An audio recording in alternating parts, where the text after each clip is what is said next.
Welcome to Stuck, Time to Improv. I'm Mary Scott from Business Riff, and my guest today is David Weaver from the Forgotten Art Project. Yes. David is a human optimization coach, and he's got some really good advice for startups about how to pace yourself and avoid burnout before you get to success. So, David, what got you all involved? And tell me about the Forgotten Art Project and how you developed this. Yeah. I first kind of started out in the health and fitness world, and so I was working with a lot of people and helping them, create optimal health and fitness. And over time, I realized that a lot of what I really loved doing was having these like real conversations with people and helping them create that life change and that behavior change and the deeper stuff with the identity. And then so I kind of evolved what I was doing into this and working with small business owners and entrepreneurs and to help them create freedom.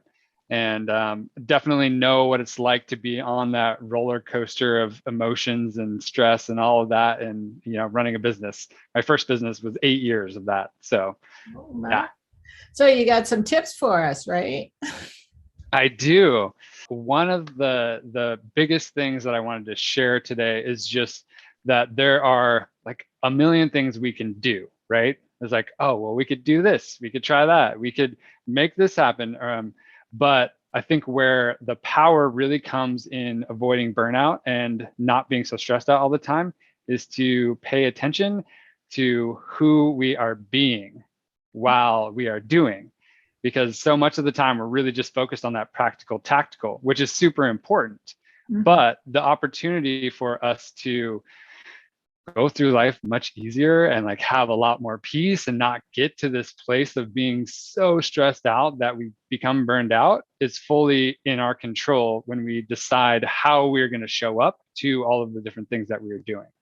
So are there ways to kind of, when you're in the middle of something, sometimes it's hard to realize you're in the middle of something. Yes. So do you have like triggers or things that you can tell people to be aware of? Yeah. So your triggers are the best time for you to grow. It's, typically we're kind of on autopilot. And so we're not really taught this like emotional intelligence thing really so much unless you have like an awesome person that happened to share with you in your life. At least I wasn't. I didn't learn it in school or anything.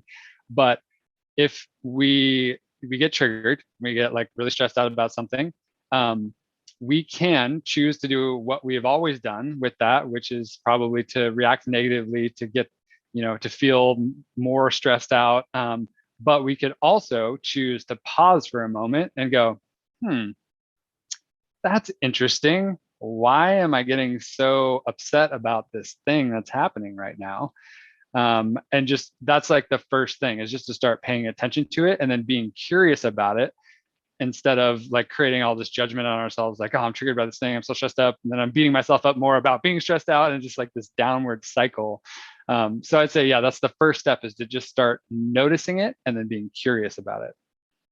Okay. So did this happen to you at one point and how did you deal with it? Oh, yes. I mean, who hasn't had a stressful thing happen or triggers happen? So I've shared this story before. I'll share it again quickly. If you're a parent and you have kids, you never know what you're going to get. And my youngest, she's amazing. I love her, but she's also very, very spirited, and she get very upset and throw these really big, long tantrums. And so at first, I didn't know about all this stuff that I'm talking about today, and I would just get upset too. Like, why are you mad? Like, what? And you just kind of get angry about it. And but what I've learned over time is I can choose something else. I can choose to recognize what's happening, which is most of the time it has nothing to do with me. she's stuck in this emotion. She can't get out of it. She doesn't want me to fix it. She just wants me to know that I care and I'm there with her, and she's going to be fine in a while. Like, so that's just like a small story where you can change it. Or like if you're driving in traffic and somebody cuts you off, and you can You can choose to tell the story of, I'm mad at that person. Like, how dare they do that? They like, that's so rude. Don't you think you could cause an accident? But you could also tell a different story, which is like, maybe they're like trying to get to the hospital really quick because their wife's about to have a baby. Like, we don't know. So much of the time we're just creating stories constantly in our head. And the beautiful thing is like, we have the power to change that story. Right. And especially if you're up against a developer who's doing something for you and they've hit a wall. Yeah. You know, sometimes you can be the very helpful one by saying, stop, breathe. What do you really need? And oh, by the way, I don't need that until next week. I need this thing first. Yeah. Yeah. Having great clarity and expectations and communication for sure. So that's good.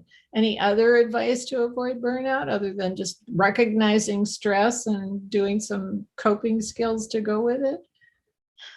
Yeah, I got lots of things. We'll just do a couple, but Give me two more. okay. So one is, every time you say yes to something, you're saying no to other things. So paying attention to both sides of the coin whenever you do that, because most people, in my experience, are much better saying yes than saying no.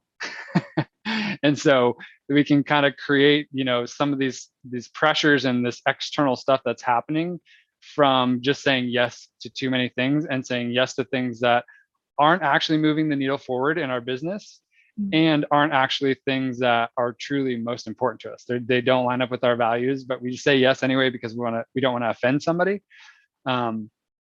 So practicing being really good at just creating your boundaries and saying no to things that don't move you and your mission forward.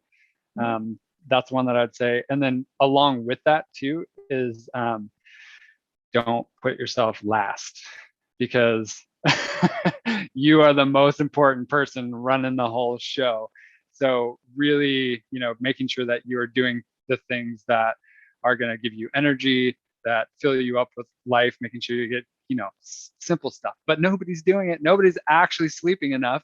But if you could do one thing for your health that would pay dividends in every other category, and you just slept enough every night, that makes a huge difference, because you can handle conflict better. You're not as emotional. You can think faster. You can solve problems better.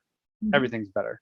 So there you go. There's a couple more. Sleep. Yeah. And there's an expression that I've heard a lot is, ain't mama happy, ain't nobody happy. Yeah.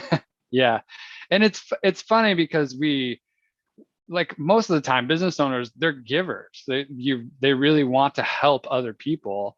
And in doing so, like, it's great. It's awesome. It's noble. But if you never give to yourself, you're going to run into problems at some point. You are. So those are some great tips, David Weaver from the Forgotten Art Project. Thank you so much for coming on Stuck, Time to Improv. And thank you for having me. Hope we can see you again. We'll put some links in the comments for everybody to know exactly how to find you. Okay, so sounds great. See everybody again on Stuck, Time to Improv.